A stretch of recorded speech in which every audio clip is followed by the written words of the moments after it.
The opinions expressed by the host and guests in this show are not necessarily the views of Children's Health Defense.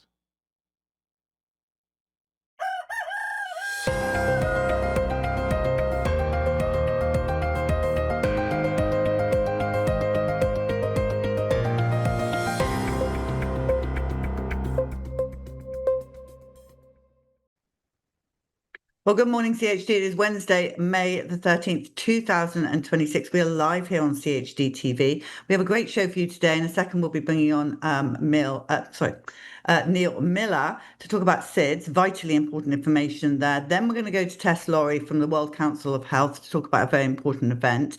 Then we're going to go to Caden Larson, who is a non-speaking young man with autism who's going to be spelling for us.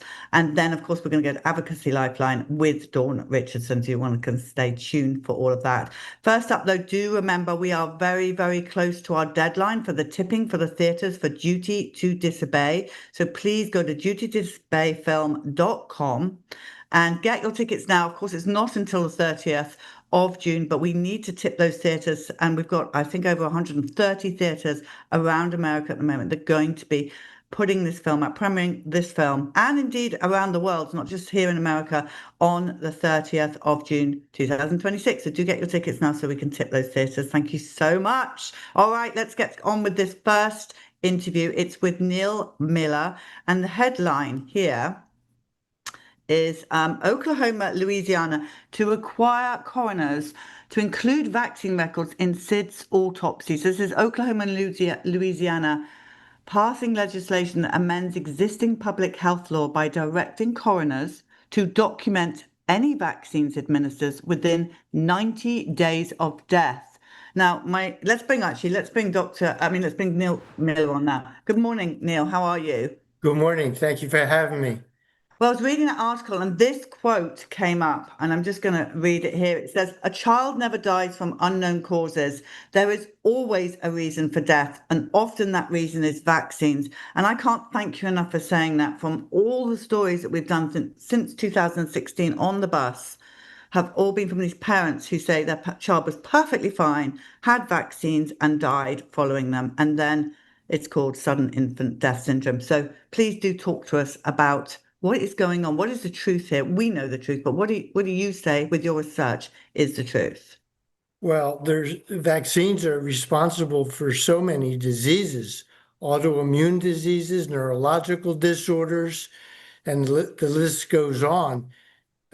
So I did this study on SIDS, vaccines and SIDS, and I found that I looked at VAERS data 30 years, going back to 1990, and I found that the children were in VAERS were dying within 7 days. 75% of the children were dying within 7 days. 25% were dying within 1 day. 50% were dying within 3 days. And 75% were dying within 7 days from the time of receiving their vaccines. Children are receiving a cocktail of vaccines. As you know, the American schedule, the Australian schedule, the British schedule, and many vaccine schedules from around the world, they require up to 8 vaccines at one time. So a 2-month-old baby is receiving 8 vaccines. The child will come back to the doctor and at 4 months and will get 8 vaccines, additional vaccines, and will come back at 6 months and get actually 9 vaccines at 6 months of age here in the United States.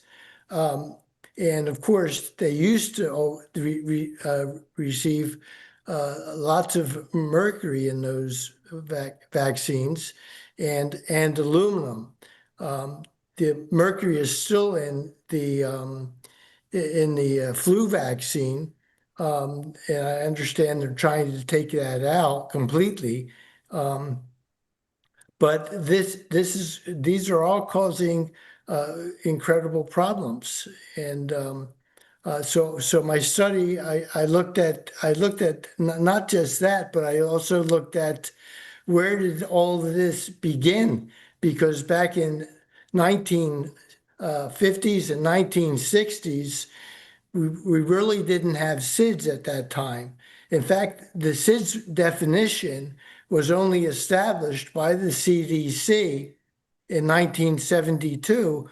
This was after the national immunization campaigns were established in the 1960s.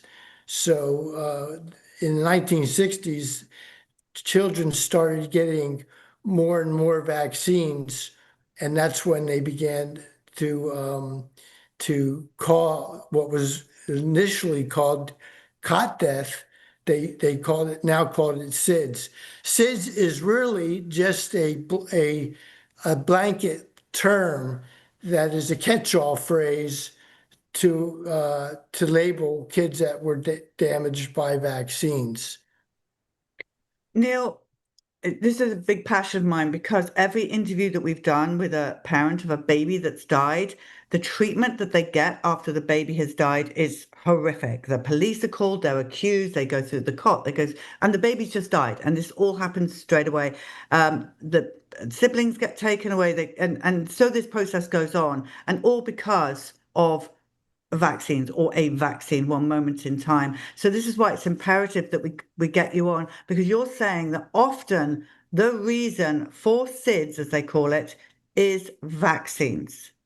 Oh, I think that I'd say up 90% and upwards of all SIDS cases are related to vaccines. It's very similar to autism. I'd say that 90% of all cases of autism are related to SIDS. Now, there's a lot of people that would dispute that information, but I've been doing this for over 40 years, and we didn't have the rates of SIDS back in the 1980s. My children were born in the 1980s.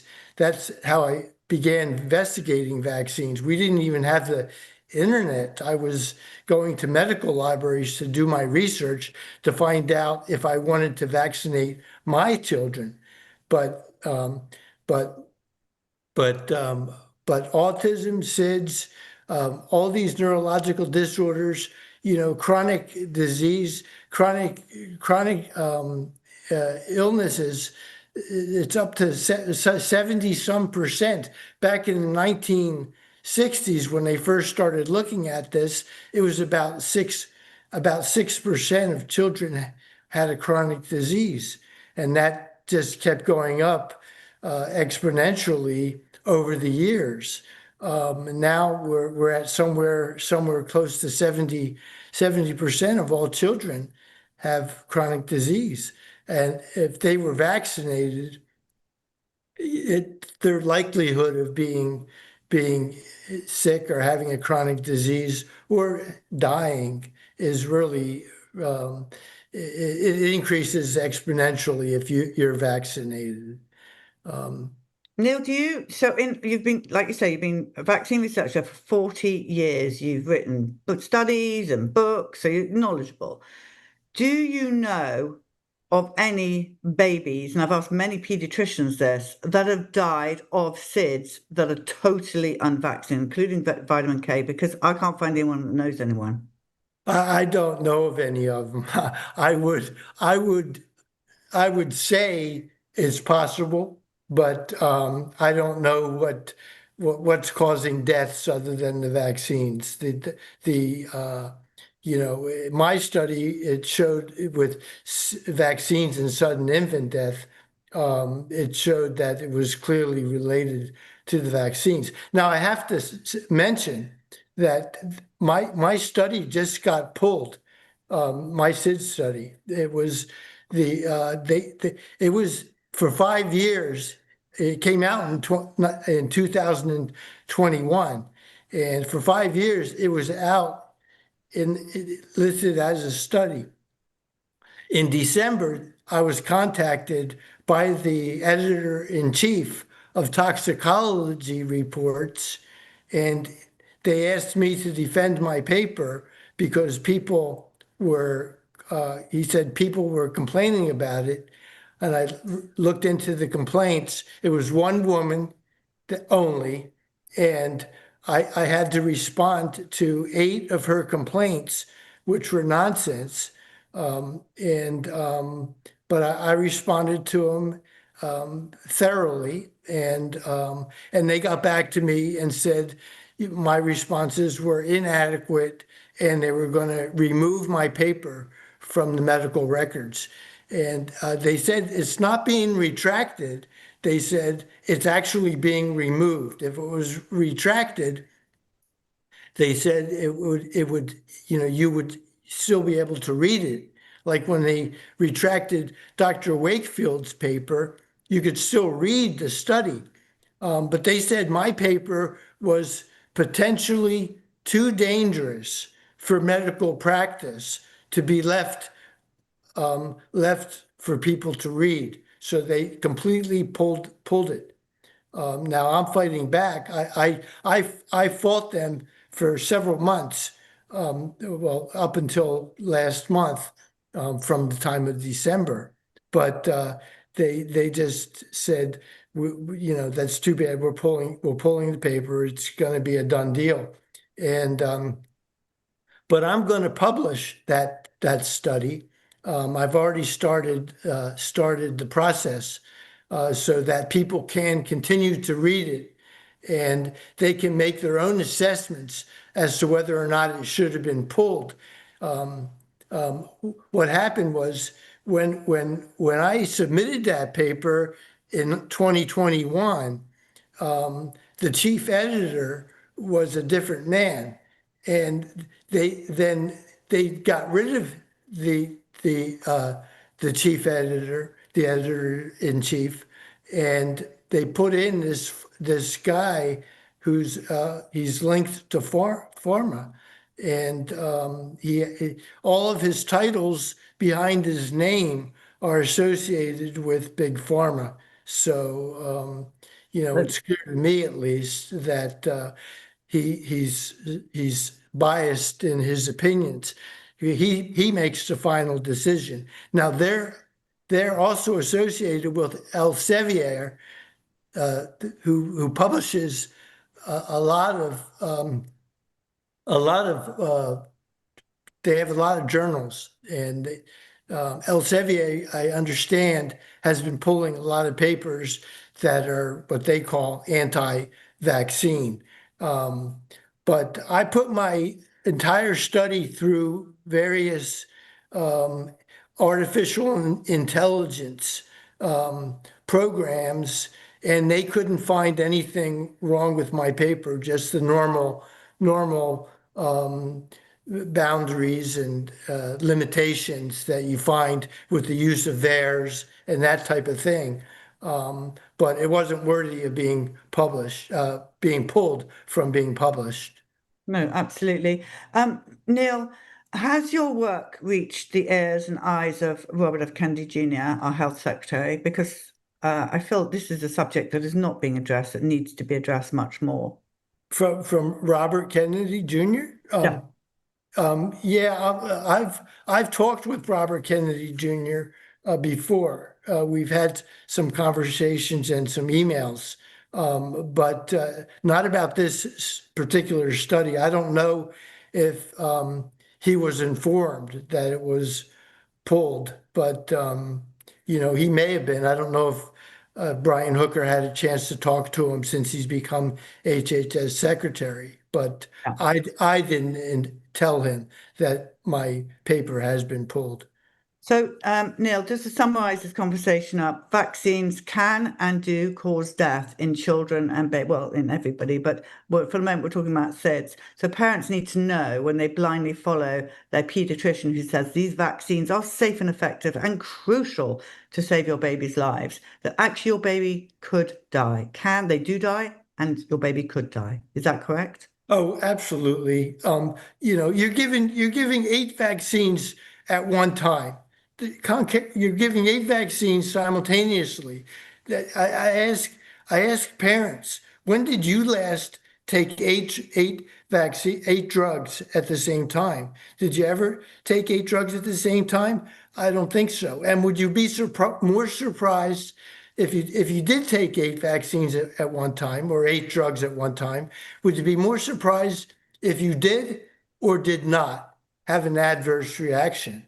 You know, the potential for an adverse reaction every time you add an additional drug or an additional vaccine to what you're taking, it increases exponentially. It becomes additive, or it becomes synergistically toxic. Neil, how can people read your papers? How can people buy your books? Where can they follow you?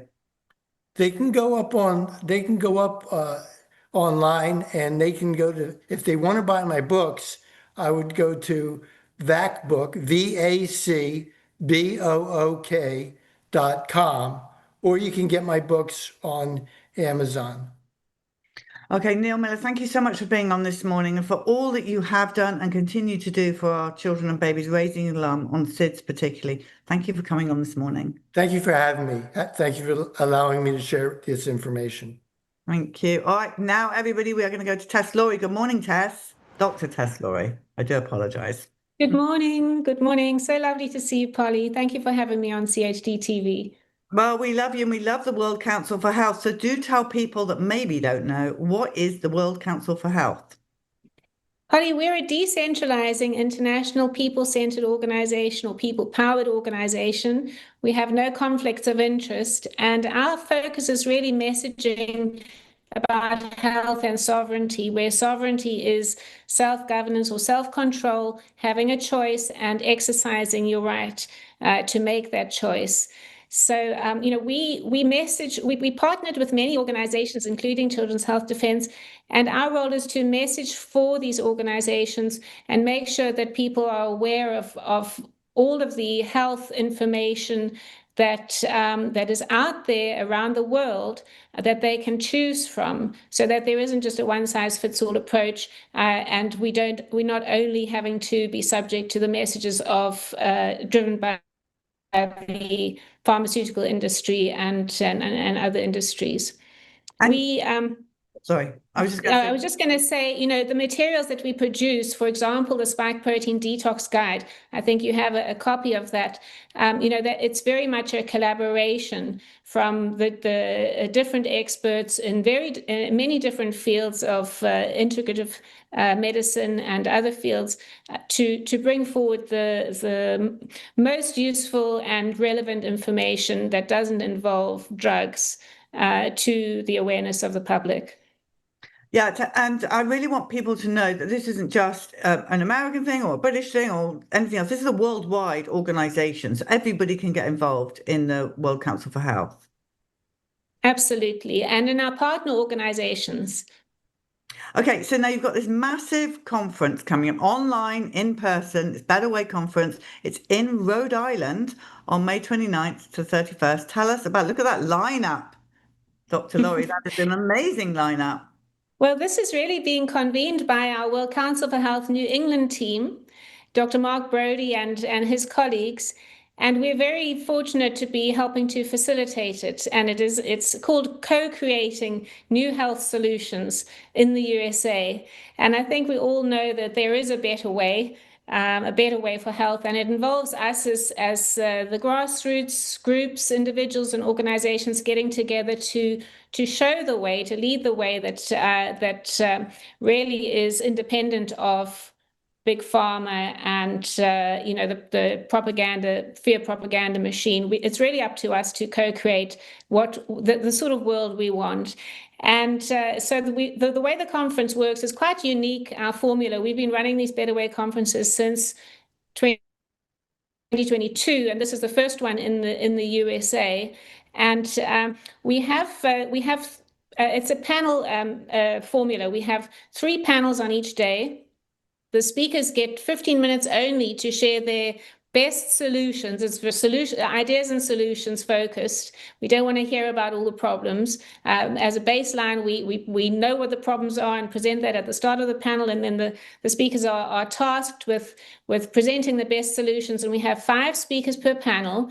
After they've done their 15-minute talk, they get to sit and have a conversation with the other panelists. And we have the Better Way principles, which underpins which is sort of the ethos that underpins the conference. And that is that we value different perspectives. So people are welcome to share their absolute truth and have it discussed with others, and with a brief Q&A. And they get very short time to respond to the questions, because we need everybody to have a chance to have their say. And so it really is quite a stimulating and fast-paced event. And we have Del Bigtree on the first day as the sort of glue between the panels. And at the end of the day, we'll be showing his film, An Inconvenient Study, and there'll be a Q&A with Del. And then on the second day, we have Dr. Brett Weinstein as the glue, or the MC. And we have 3 very stimulating panels. It's very much for individuals who might not necessarily be involved in the health industry as such, because this is really about us all getting together and co-creating. So we want everybody there, everybody engaged. If you can't make it there in person, join us online. If you do make it there in person, please join us for the gala dinner on the Friday night, because that's really a time where we'll get to connect with one another. You'll be with all the speakers. We've got Dr. Brian Ardis giving a 20-minute story time, you could say, with Dr. Brian Ardis. He's so amusing. And we have some great musicians as well, Joseph Arthur and Mel Gabriel, on a Friday night. So we'll kick off the conference with a really fun connecting event, and then into 2 days of really stimulating discussions. It sounds wonderful. Now, we do have a little promo, so let's just have a watch of that, and then we'll come back to you, Tess. Dr. Lawrie, sorry. Please call me Tess.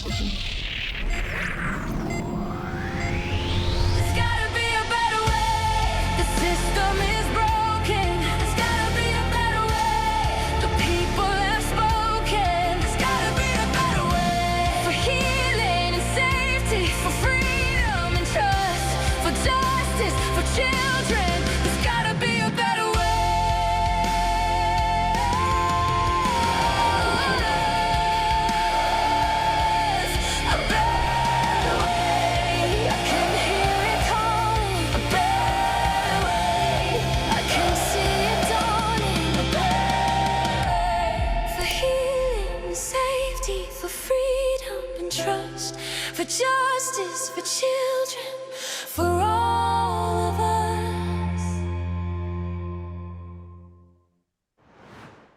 Fabulous. And you've got Dr. Marriott, you've got Dr. Corey, like all my favorite people in one room. We've got Mary Holland and Meryl Nass, Sherry Tenpenny. We've got some wonderful women speakers there as well. You know, often these panels are dominated by the men, but we've at least 50-50.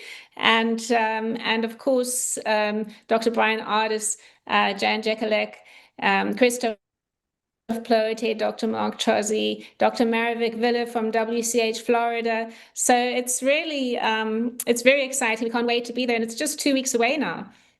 It really is. Okay, so everybody who can, please purchase your tickets. You go to betterwayconference.org. And conference aside as well, people, you're always doing many things going with your organization. So talk to us a little bit about, in the last minute or so, about what else you do and why people should get involved with World Council for Health. Yes, so Polly, I just wanted to add that if they use the code CHD10 at the checkout, they'll get 10% off the ticket price. And the online tickets are, I think they're only $30 or something like that for the whole weekend, and you can watch on demand. So yes, what else are we doing? Well, we very much, our slogan is "There's a Better Way," and we've had this Better Way brand running alongside World Council for Health from 2021. The Better Way brand is, you can see here, it's this logo here. Sorry, let me just get my finger in the right position. So it's the blue bird in the tree, and it stands for, like the birds in the tree, we must be free. and it basically embodies the Better Way ethos. So this logo it's a free franchise, and it's about us each becoming the best that we can be. You know, at this time, I think we've all realized we've been misled to some degree, or we've been sheep to some degree, and we've been following blindly without really stepping into taking control, actually improving our morals and really trying on a daily basis to be the best that we can be in the smallest ways so that we can incrementally grow and learn. And so the Better Way is about it's about taking back control, taking back responsibility, saying, we've got this the hand heart. I don't know if you can see that. This is a really simple device. It works wherever you are in the world, and we use this to say, no, we're protecting our children. We won't be taking vaccines anymore. We use it to say, I love myself. I'm working on myself. I'm getting rid of all those old traumas, all that baggage. You can use it to say, I'm growing my own food. You can use it for many, many things. You can use it to say, thank you, and I love you too, and all of those other things. So it's about really remembering what it is to be human, remembering our connection with nature. Anybody out there who's growing their own food, you're welcome to use this logo on your gate to show that you're part of the Better Way. You're part of the Better Way movement. You're growing your own food. You're protecting your children. You're doing the best that you can be. Please use this logo and know that you're part of a growing international community that's really working to create a better world together. Dr. Lawrie, thank you for everything that you do. We see you out there. We see you in social media and everything, always posting up the truth, and we so appreciate. And for everybody who can, please go to this amazing conference and or watch online. But Dr. Lawrie, thank you for coming on and telling us about it, and we hope to see you again soon. Thanks very much, Polly. Bye. Bye-bye. All right, everybody, now we're so honored. We have Caden Larson. Now, just to let you know, we did pre-record this interview because it takes Caden. So I don't know if you heard me there. I'm not quite sure we had a technical issue. But Caden Larson I interviewed him, so we pre-recorded this, and then we've just cut it so that the time of his writing has come shorter. So it does take him a bit of time to write out his answers. So it's cut a little bit like that, so it's easier flow. But we're so proud of Caden Larson, and here he is, Spellers to Communicate, Caden Larson. We're so honored to have this guest on today. But first of all, I want to read you this headline, which is going to set it up. It's New York Times attacks spelling. Parents say it changed everything for their non-speaking children with autism. I want to delve deeper into this. I want you to have a quick look at this clip, and you'll see our guest on this clip. My name's Caden Larson, and I'm spending many types to communicate. Before I was able to communicate, I was trapped in silence until I was 20 years old. Learning to spell changed everything for me. It gave me a voice, the opportunity to express what I believed in, what I wanted to do. Ultimately, spelling saved my life when I had an infection without a fever during chemotherapy. If I hadn't been able to tell my doctors that I was in pain, I would have died. Very powerful stuff. So this is Caden Larson. He's a 25-year-old non-speaker with autism who types for communication. He's a great political advocate for both communication choice and health freedom. He's been state central delegate in Minnesota and continues to lobby both locally and federally for disability rights. So we're so honored to have him with us this morning. Good morning, Caden Larson. Thank you so much for being with us. Hello, thanks for having me on. Caden, I think the first question for you is when did you start to use spelling to communicate? Only when I was 20. Okay, so around 20. So for 20 years, you were unable to communicate. And can you explain, I know this is hard, but can you explain I think it's really important people understand how this spellers has changed your life. So before that, how frustrating and awful it must have been to be trapped, unable to speak and communicate. Yes, I was trapped and really wanted to die. Caden, so that means for 20 years you were unable to communicate. I can't imagine what that must have been like. Can you sort of describe that for our viewers of being 20 whole years of being unable to communicate? It was terrible and I hated every day. I was only happy when I was held by my mom. And that amazing speech you just did that we just saw, you talked about how spellers literally saved your life. Can you talk about that a bit? Yes, I have cancer and would have died without spelling. It's just incredible. And your day-to-day life, Caden, how has it changed your life that you can communicate now? I'm in college. I have a final this week. I have friends and a life. Caden, the New York Times appallingly attacked spelling to communicate. What's your reaction to that? It's disgusting. My oncologist is on camera stating communication saved my life. Yeah, communication definitely saves your life. You were able to tell your mum that you were in pain and that led to a cancer diagnosis and that saved your life, literally.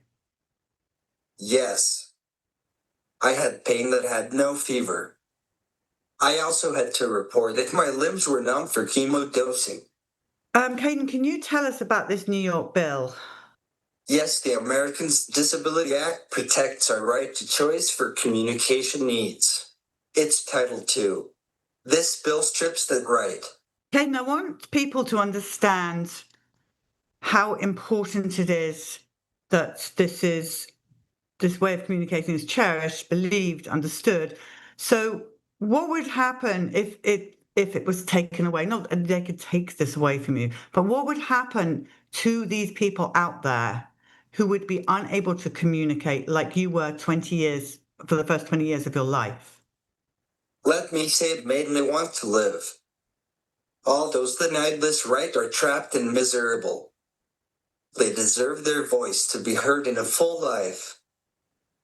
Hayden, one of the things that concerns me is when, the 20 years when you were unable to communicate as you can now, how cruel other people could be. And I want people to know that just because people can't speak verbally, they should be treated no different because you understand, they understand, right? We're learning that through the communication to spelling.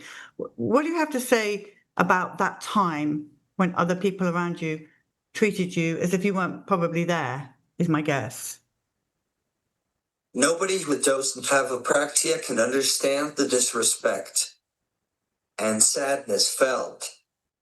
What are you working on politically? I hear that you are really right out there now, that you can communicate like this. So talk to us about what you're doing. Federal work on a communication bill of rights, also state work where needed. It's amazing, Caden. Caden, what's your message to the people watching now that say, okay, how can I help? What can I do? Because surely we need spelling to communicate for the countless people that need it around the world. It should be free. Call to action in New York is demand Senate leadership step in where the chair has failed. Caden, is there anything else you want the viewers to know about spelling to communicate and the work that you're doing? I love children's health defense, so it's making my body a little dysregulated. My message is that doesn't mean I'm not in here. Caden, what would be your best outcome for everything? First, vaccine injury needs to stop. For those injured, we must allow the liberty to communicate whatever they choose. Amen to that. Caden, you're an amazing human being. Can people follow you on social media, or do you have a website or anything? How can people follow you, really? Communication for All and Spellers Freedom Foundation. Caden, one last question. My son is vaccine injured and has autism, and one of the saddest things is that he doesn't have any friends. And this seems to be something that a lot of young men, or maybe particularly women as well, I don't know, with autism suffer from. But I believe you do have friends now that you've started spelling to communicate, correct? I started a fraternity called Sigma 2 Chi. It's a brotherhood. Have your son check it out. We will do. Thank you, Caden. What's your message of hope, Caden, for everybody listening now, and particularly those that feel trapped? There is a way out. Believe. Don't give up. Practice. You are there. Be heard. Freedom is a letterboard away. Caden, is there anything else you want the people to know? Changing the world is hard, Polly. You and my mom and others know that. Now we must save the non-speakers. That's good advice. Caden, thank you for educating us and on all the work that you do for us all. We're incredibly proud of you and, excuse me, honored to have you on the show this morning. Thank you, Caden Larson.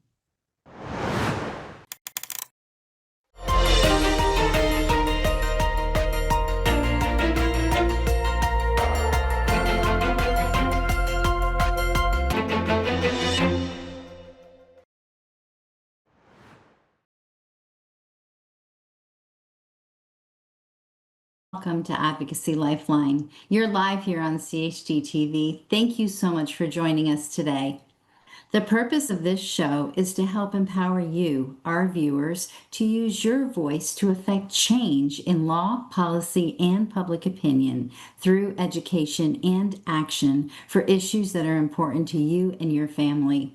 None of this is to be construed as medical or legal advice because it's neither. These are my opinions and not necessarily the opinions of the National Vaccine Information Center, where I work full-time as the Director of Advocacy, or of Children's Health Defense.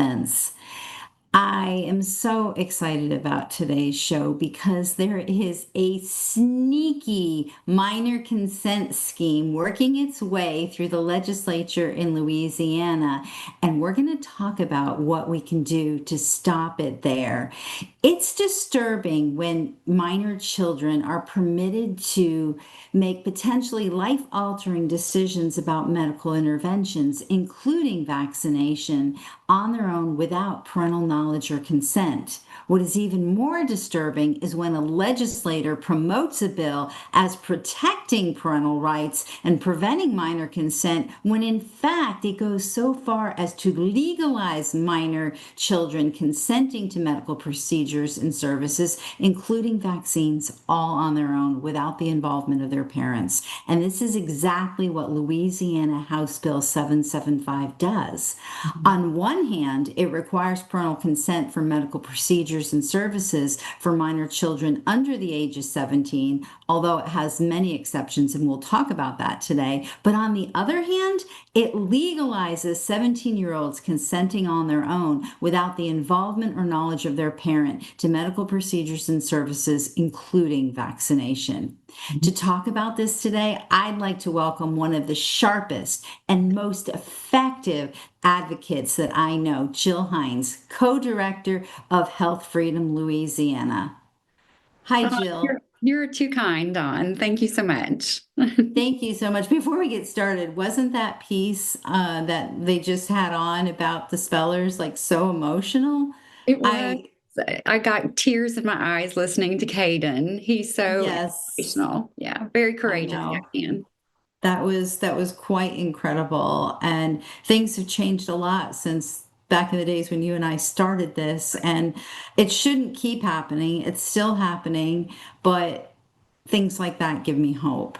Well, you've been on before. You're a rock down there in Louisiana, breaking ground, forging where people have never forged before, and being a true leader in this movement. I'd love for you to share some of your background, how you got involved in the health freedom movement. Well, I'm just going to blame it on my friend Sandy Marcus, who is the founder and director of the Georgia Coalition for Vaccine Choice. That's where I got my feet wet. She was my mentor for several years in the state of Georgia until I moved back to Louisiana. And in 2019, I joined with Ashley Houston and Fiorella Trapani, who'd been working in the state under the name Louisiana Parents for Vaccine Rights. We changed the name in 2019 COVID-19 to make us a little bit more approachable. You know how the word vaccine has an emotional attachment to it. So we took it out of our name, changed it to Health Freedom Louisiana. And then about 6 months later, COVID hit. And I don't think we've had a day off since. I know it's supposed to get better, and then it just did not. And then but now the blessing is so many people are aware. We've gone from a very, very marginal population of people that were clued in on this to now we're a mainstream issue where, most people, almost everybody knows somebody who's had a bad reaction to a vaccine. Even the COVID vaccine has really changed things there. So moving into what we're going to talk about today, I'd like you in the simplest of terms to just explain to people, what is minor consent? What are we talking about here? Sure. It just means that a child under the age of 18 is allowed by law to consent to medical procedures. Whoever thought that was a good idea? I mean, I can't believe we're even having to discuss this. Well, let's talk about how minor consent actually puts children at risk. What are some of your thoughts on that? Oh, sure. Well, in our lane in vaccination specifically, we're talking about, a liability-free medical intervention that very rarely are even parents given informed consent. More often than not, they're just presented with a vaccine. It's time to get it. They use something called presumptive language, assuming that a parent is going to be vaccinating their child today. They've really avoided the conversation on risk benefit analysis of either the disease or the vaccine itself for so long that nobody's really getting informed consent these days, much less an awareness for the fact that if they're injured, they cannot sue either the physician or the vaccine manufacturer for injury that's associated with that medical intervention. So the idea that a child can comprehend the issues surrounding not only the benefit risk of the disease, the benefit risk of the drug, but also comprehend or have the capacity to understand how you cannot sue. Like, it's fathomable that we're asking a minor to be able to evaluate that kind of information. As a matter of fact, I know from looking at other court cases, the presumption is that children don't understand and can't waive that right to a trial by jury on their own. Right. And so the fact that federal law does it for them, and this can impact the rest of their life. Look at Caden, and they have, that right to a trial by jury is being stripped away from them by federal law to protect manufacturers. Not only can they not understand and process that legal right that they're giving up, they don't often understand the details of their family history or even their own personal history to vaccine injury. And children can be persuaded so easily by their peers, by authority figures that they respect, that they want to please, like their teachers or their doctors, and that when they're subjected to that type of input without the watchful eye of their parent, they often just comply because they want to do the right thing. They want to please the people they look up to. And that's what makes this so predatorial and diabolical, this whole concept of minor consent. And we've been fighting it for years. Washington, D.C. tried to do minor consent. Thankfully, that was struck down in court. I remember flying out to California and testifying against a minor consent bill. And we featured it here on this show years ago. Scott Wiener, what a name of the legislator trying to get minor consent. We just have been fighting it, and the people whose power positions and profits benefit from minors being able to consent so they can sell more product and make more sick kids, they've been all for this. Absolutely. So Yeah, so multiple things here to peel back, but let's talk specifically because this is something that's going to come back in every state. It's like there's this fight in every state for your children, and parents have to really fight to protect kids and protect them from these efforts. Let's talk specifically about Louisiana. What does the current law look like in Louisiana for minor consent, and why is it a concern?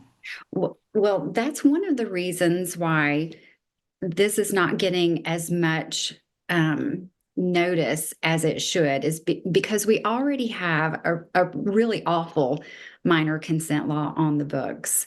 The minor consent law currently allows a minor who believes himself to either have a disease or believes himself to be ill or have a disease to get medical treatment.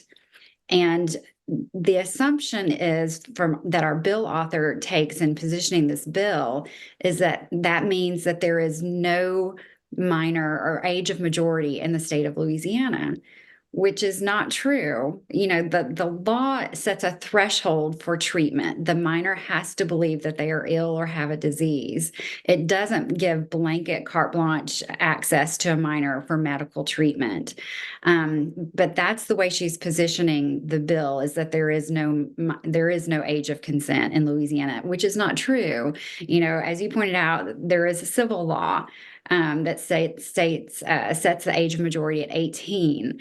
So we've had parents, commenting on the bill that if she lowers it to 17, this will greatly impact, the special needs community in Louisiana, who have to fight for their children up until the age of 18, and then institute sometimes power of attorneys.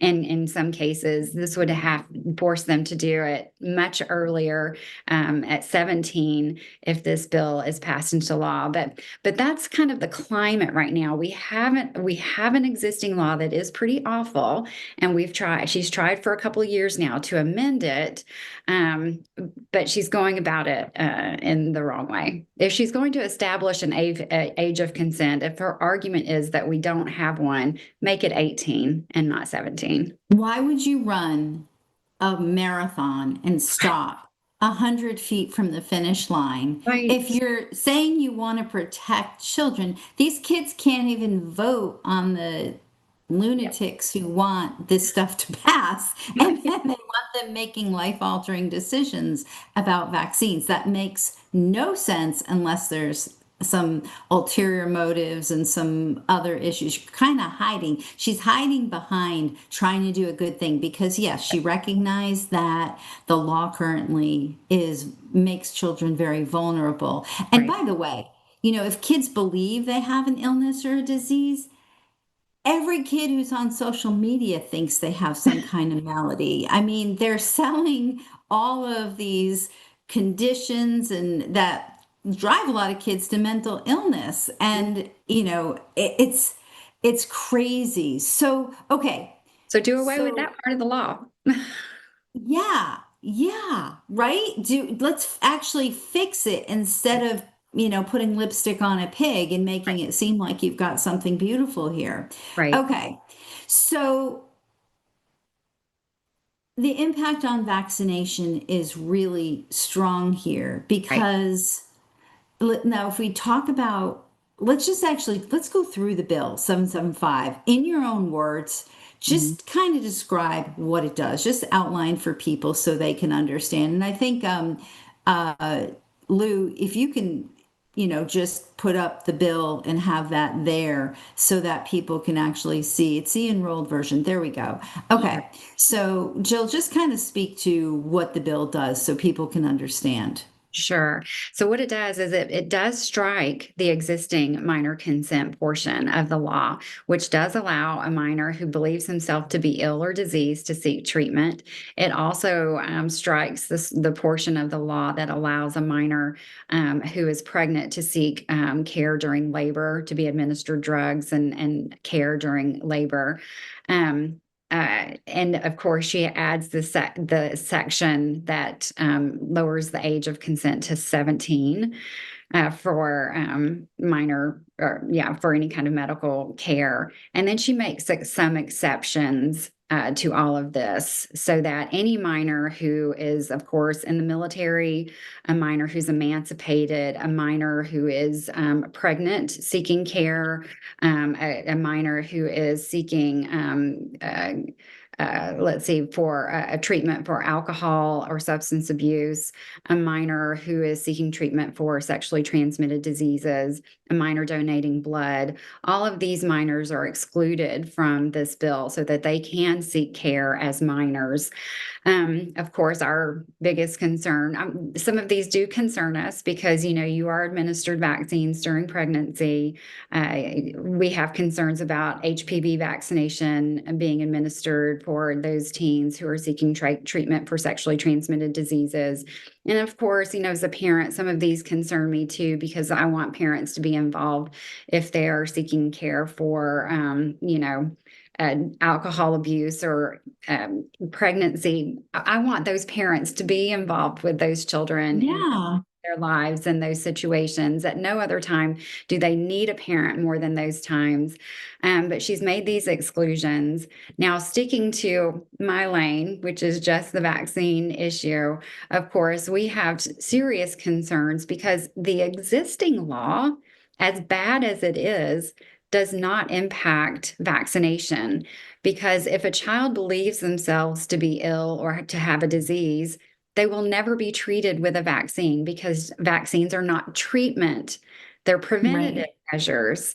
So we were, for our issue only, we were never really concerned with this legislation because it did not impact vaccination, because vaccines are not treatment for any disease. They're only preventative measures. They're not emergency medicine. As much as they try to give tetanus when someone is injured, it will not treat tetanus. So we've always had that position, but now this affects us greatly because once you've lowered that age to 17, that last year of high school, they pressure students, especially if they're going into college where vaccinations may be required either for living in a dorm or for any kind of healthcare field that student or that child may be going into. There's the meningococcal booster requirement in the state of Louisiana.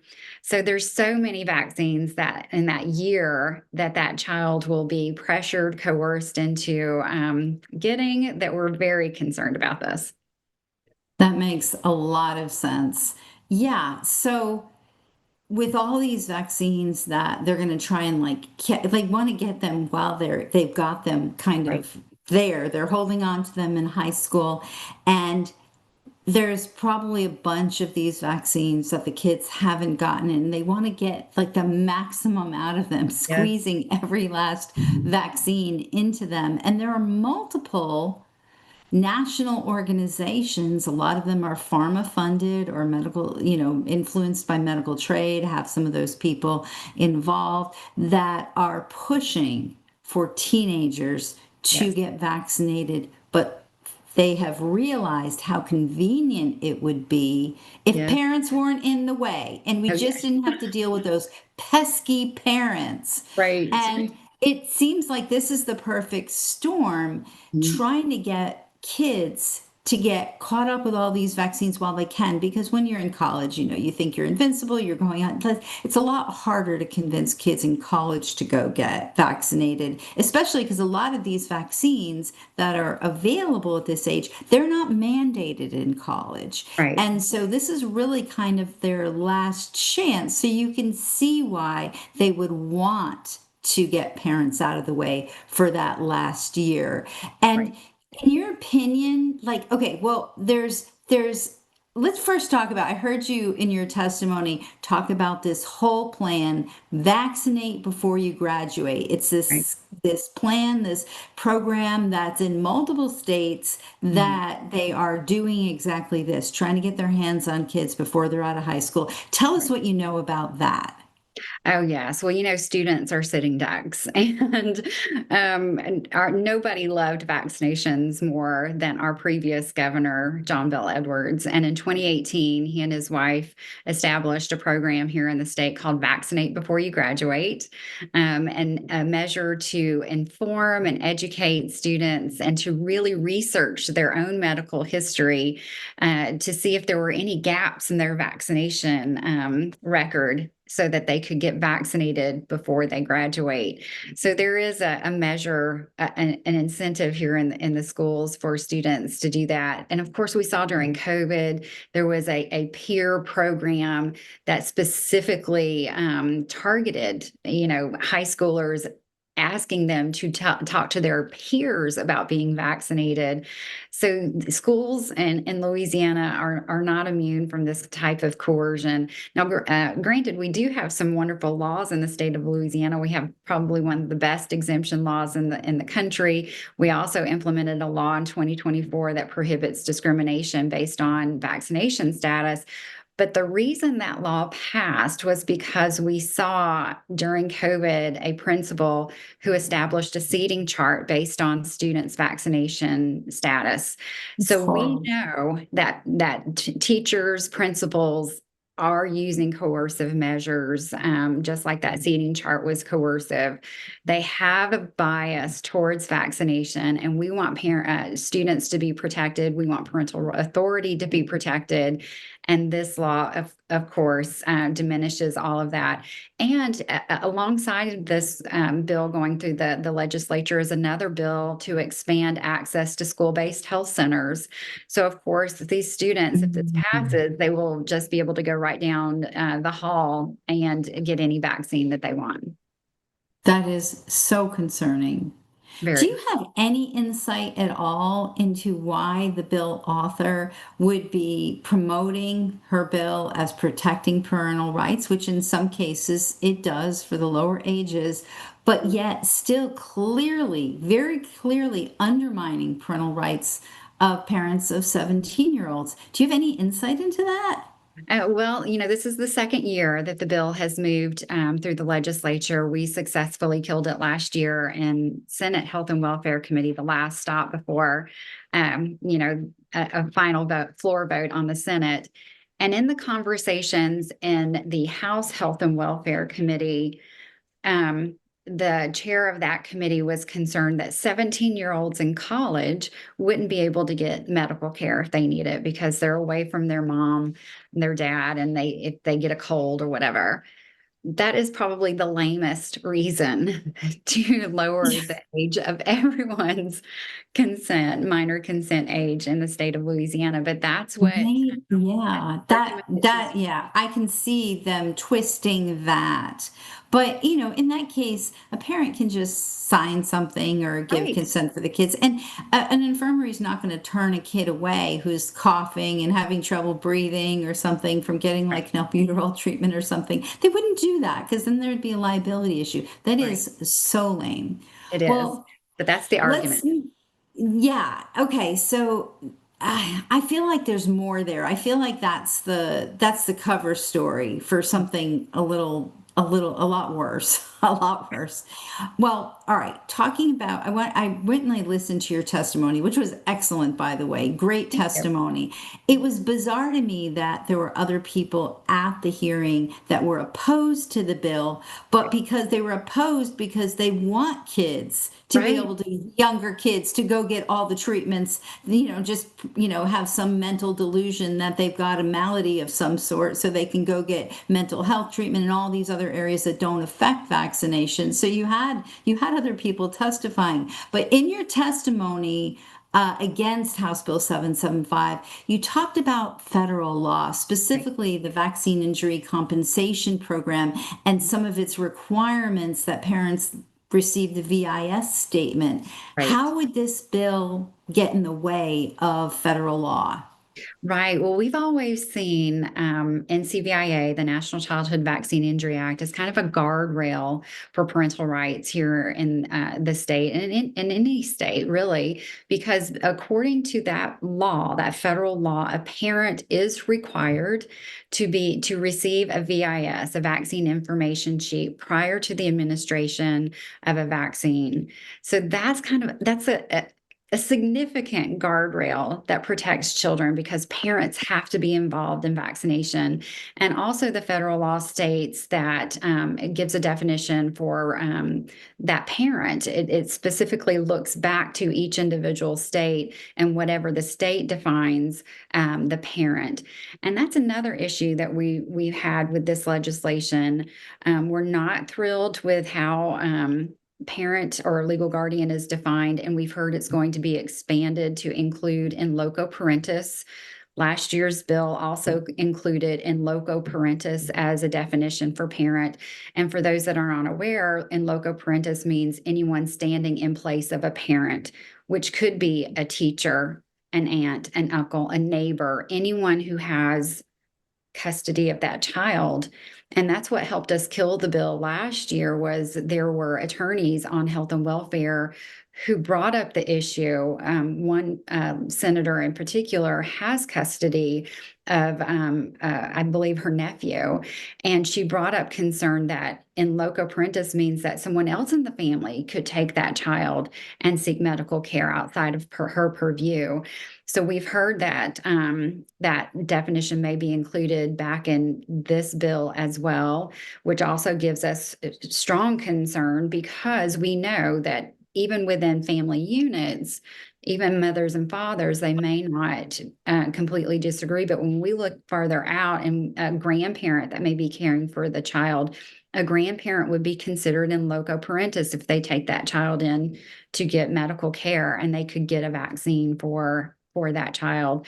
So we've always seen NCVIA as kind of a guardrail to protect parental rights in regards to vaccination. And of course, until now, if this bill passes, it's always been 18. The age of majority in the state of Louisiana is 18. This would give minors, a year of being able to do that that they don't have now. Right, right. So this is so concerning. Well, where is this? Is the bill moving? Where is it in the legislative process? And what's next for this bill? That's another interesting thing because the bill actually went to committee after what we consider crossover. Crossover is that time when, if it goes into committee, it doesn't have time to cross over into the other chamber. Well, it was in committee after crossover date last week. It's already been voted on the House floor. It passed yesterday with a vote of 92-0 on the House floor. And now it is headed to the Senate Health and Welfare Committee. Now, granted, we've raised concerns about this, but our state is also under intense pressure in other political areas. So not everyone is paying as much attention to this as they should. So we're hoping that with the small committee like Senate Health and Welfare, we can really get the attention of those senators like we did last year when we successfully killed the bill in that committee, and bring awareness to the fact that this, again, endangers minors. Right. Is there anything people can do with like bringing up a point of order because it's against the rules in terms of crossover, or do they just look the other way and have exceptions? Because a lot of states they waive these deadlines all the time. Did they officially waive it to do this? Or I haven't seen anything waived yet. It looks like it's going through very, very quickly though. So if we've been in communication with a couple of senators so that they're aware of the situation. So hopefully they will object if anything is waived. Well, I just want to let everybody know that the bill is posted. We have all the information on the NVIC advocacy portal.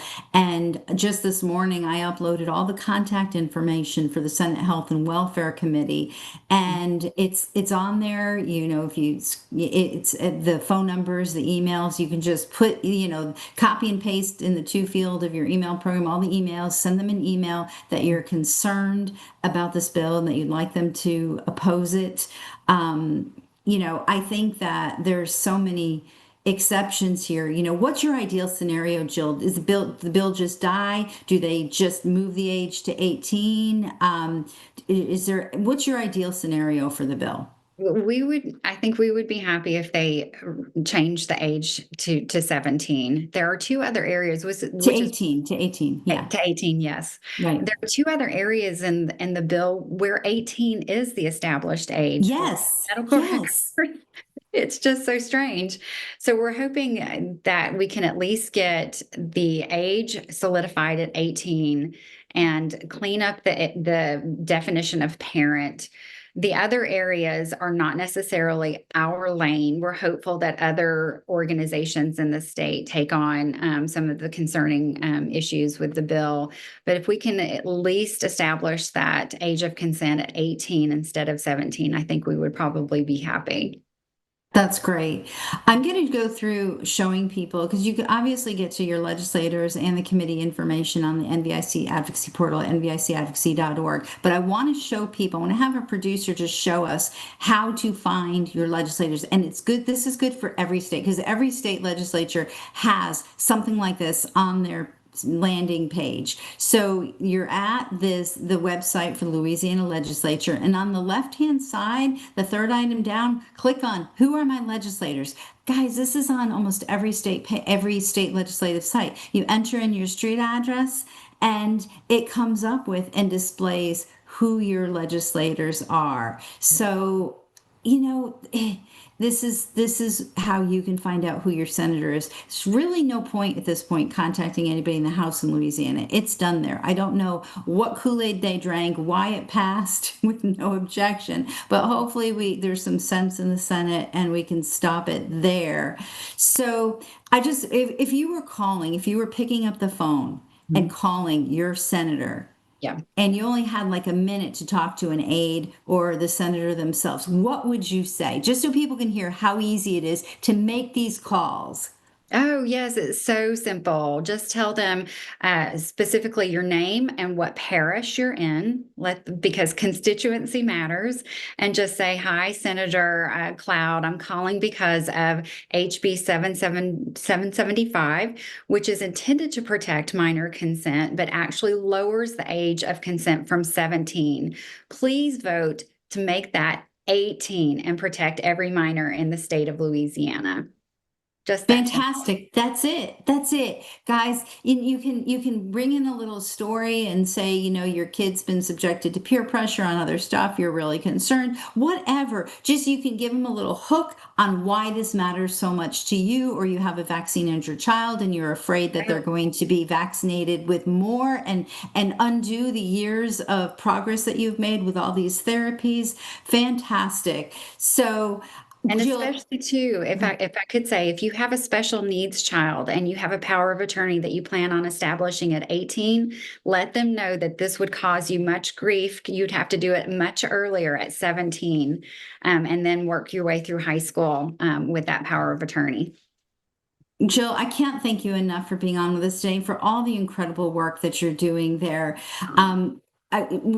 We're going to just put up some links for how people can follow your work and what you're doing. And we've got the Health Freedom Louisiana page, the Facebook page. We've got your multiple X account and Instagram. And so, if you're in Louisiana or you know someone in Louisiana, let them know about Jill's organization. Before we close, is there anything else that you want to add today? Oh, no, just thank you so much, Dawn, for allowing us the opportunity to get the word out about this. Like I said, politics right now are kind of hot in Louisiana. So as much information, as much of a spotlight on this one particular bill as we can get, I'm very much appreciative. Thank you so much. And I'm sure, as things progress, we may have you back on. Hopefully we can kill this and people will be able to see that, and just keeping our fingers crossed. Well, everyone, please go ahead and share this show with others, especially if you know legislators, staffers, families, friends, relatives in Louisiana. Let them know about this. Be on the lookout in your own state for bills that would affect minor consent. You've got to watch them. They're sneaky. They want to get to your kids. They want to do it behind your back because parents parents are asking the right questions of doctors and nurses, and they're questioning what's been done before, and they're making decisions that in their minds are better for their kids, and what we believe as well. On the CHD TV website, you can go to shows, pick Advocacy Lifeline, and copy the link to today's show. Share it on social media, in email and text, and let people know about this bill so that we can launch a huge effort to stop it. Y'all came through in South Carolina with the bill on getting rid of the religious exemption, and people shared the show everywhere, and we were able to stop that. So your effort matters, and you are making a difference. So we really appreciate that. Please consider a donation to CHD or NVIC so that we can continue this work. I want to give a special thanks to all our listeners on the show. We're so grateful that you're here. We'll see you again in 2 weeks from today on Wednesday morning, May 27th at 10:30 Eastern Time, 7:30 Pacific Time. God bless y'all. God bless America, and we'll see you in 2 weeks. Bye-bye.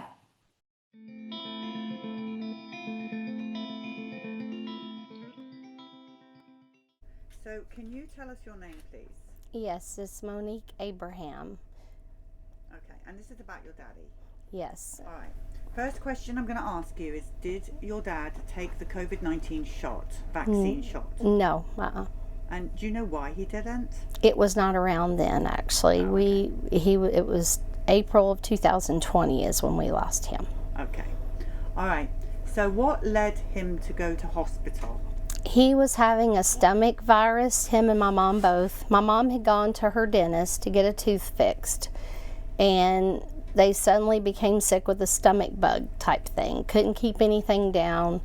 And my sister even went to check on him because she's a nurse, and she was going to try to give him were the intravenous, to help, because he was dehydrated. Fluids. Fluids.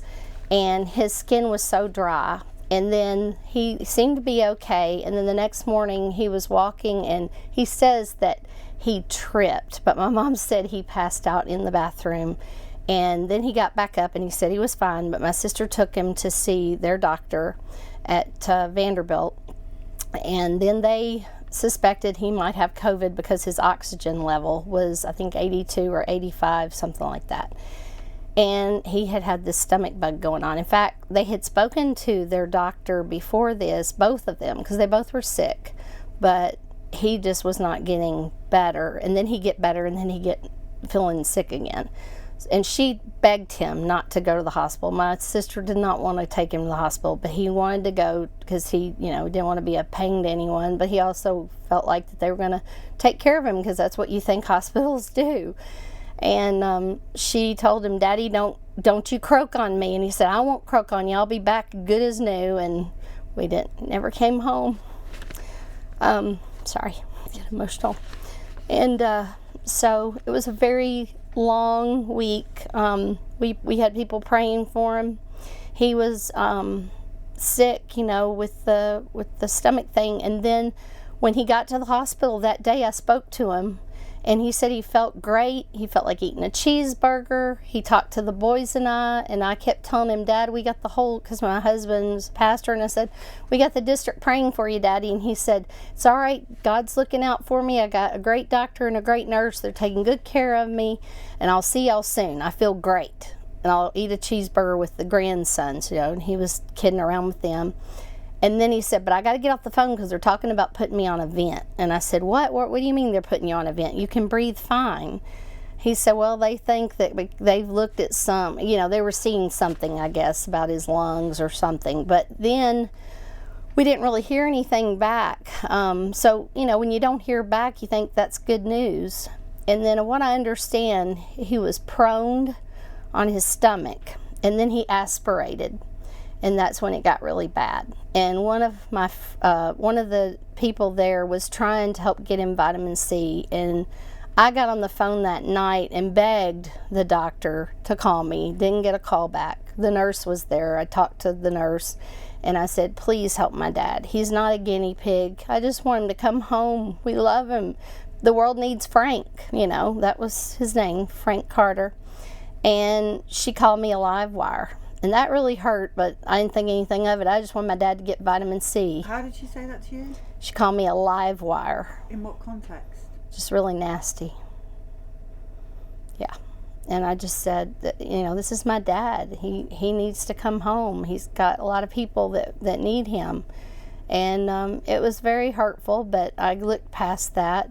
And then we kept getting, I can't remember exactly because it's so long ago. It seems like it'll be 4 years. Well, it has been 4 years. And we basically, when the hospital called us, they said this new stuff called remdesivir is the bee's knees for COVID patients. And they just get going on and on about, but it was going to be on a placebo trial. That's what this was going to be. So we wouldn't know if he had it or not. But obviously he had it because he didn't come home. And we kept praying that he was going to come home, and he never did. And we got some bad news. I think it was around 3 a.m. My mom called me, and I remember I woke up and the Bible was across me because I've been praying all night for him. And she said, your daddy's dying, and Nicole's going to, that's my sister, she's going to Vanderbilt because they told her to hurry and get there because he's not going to make it. Well, my sister told me because my mom's been having some heart issues. She's having a heart valve replacement soon, so that's why she's not here today. And we were talking, and I was talking with her, and she basically said they told her that his heart would be the first thing to go. And that's not the truth. It was the last thing to go. And they wouldn't give him anything. They kept saying that's not good for his heart. I begged, for the other stuff that I had heard that might help him, but they wouldn't listen. I just felt like they were really just very cold when we would talk to them. And then my dad actually was on the news. They talked about, because my dad was such a giving person, he had told them if he didn't make it, that he wanted to donate his body to help people with this disease. He said it was evil, this evil virus. So they had his brain donated to research, and they did a news story on NBC about him. And that was a few days after, so it was really hard. It was hard for all of us. We couldn't have a funeral. He died April 13th of 2020, and we didn't have his funeral till October of that next year. So it was hard. The most difficult bit listening to this is that 1 minute he's talking to you, wants a cheeseburger, feels great, and in the same conversation he goes, oh, I have to go because they want to vent me. That bit doesn't make sense. No. Why are they venting what appeared to be a perfectly healthy man who wanted a cheeseburger? Absolutely. Obviously he had enough breath to talk to you, said he felt great. That doesn't make sense. No. It doesn't. And when you look back and think about all the things that were going on with it, I just think, why? Like, the other day, and this is a totally different thing, but when we took my mom, I don't have any trust in hospitals, and neither does my mom, but she had to go to a hospital for her heart. And when the woman looked at me and said, you go get something to eat, I'll watch her like my own mother. I said, why couldn't they have done that for my dad? And why couldn't we be there with him? They wouldn't even allow us in there with him because of this dangerous disease. And, it really hurts because... Did your mum get the COVID shot? No. She didn't get it. She won't get any She even told them that the other day when they asked if she was vaccinated. Nope, she's not doing any more vaccines. No. And, but she had COVID. They had both, like I said, they had COVID. But they were at home with a stomach bug. In fact, the health department sent her a letter telling her if she left her front porch, she would be arrested. That's what the letter said. And then she called them, because you got to know, my mom's very spunky.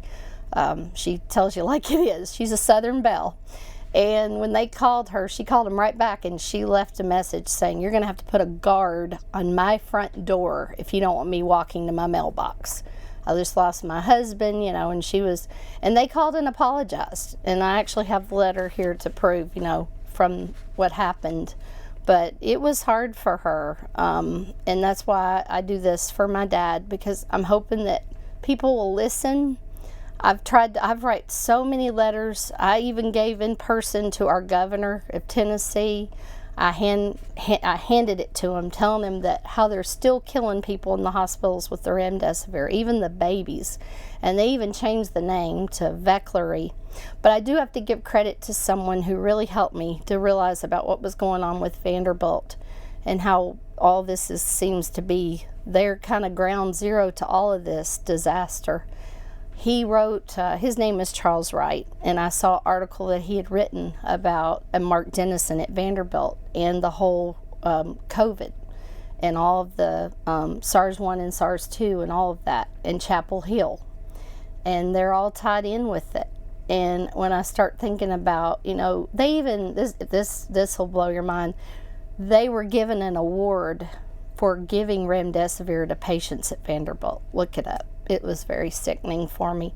And these same people are on our steps in Nashville at the Capitol every day, because when I talked to our senator, he said, Vanderbilt's powerful. And I know they are.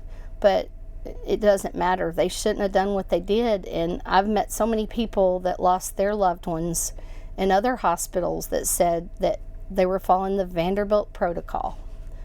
So I just want to know why. Why couldn't they help my dad? Because he helped so many people, and he was a good man. And, I know he was 82, and everybody says, well, he was older. No, there's no excuse for that. Every life is worth something to God, and we're all, in God's eyes, equal. And besides, what happened to the Hippocratic Oath? I think I'm saying it right. That was supposed to be where they would do whatever they could to save your life. And instead, it was all about money and killing people, of what I understand now, is what it seems like. But it's hard when you tell people what happened and they look at you like you're crazy. And I've even had people tell me, you sound crazy. They didn't do that to your dad. You're just imagining things. But I think that's what happened. I'll always think that. Wow. It's a tragic story. I'm sorry. Is there anything else you want to add to this story? Yes, please. I do want to add that my dad was a retired lieutenant colonel. He served his country. He was in the Cold War. He was on the border and protected the Czech border at that time. And he put his life on the line for his country. And when I heard someone one day say to me that the same government that he put his life on the line was a part of all of this, it really bothered me. And I just want answers. I think everybody needs answers. And I think that it's time that everyone has to face what really happened and stop trying to gaslight us on everything and tell us what really happened and why they allowed this protocol to go on so long. And, I wish people had listened to my story earlier, because maybe that's why I'm doing this today. I want to save lives. Nobody else needs to die in these hospitals like they did with my dad. Very well said. Thank you very much. I really Thank appreciate you. doing Thank that. you. We'll put your dad's picture on the Thank you.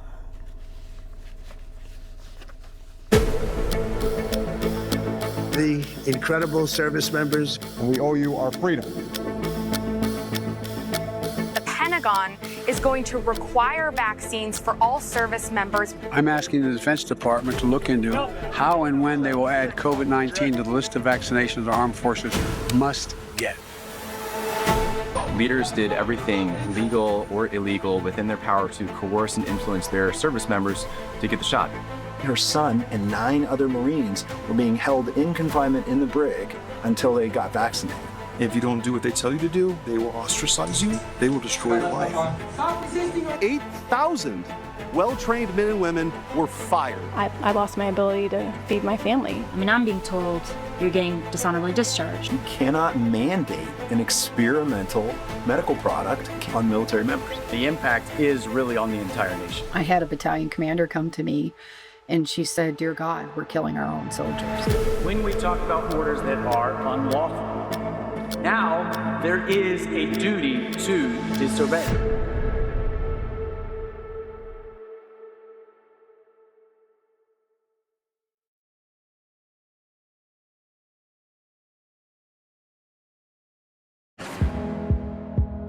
This and all CHD TV programming is made possible by generous support from viewers like you. Please consider making a contribution today to keep our programming going strong. Thank you.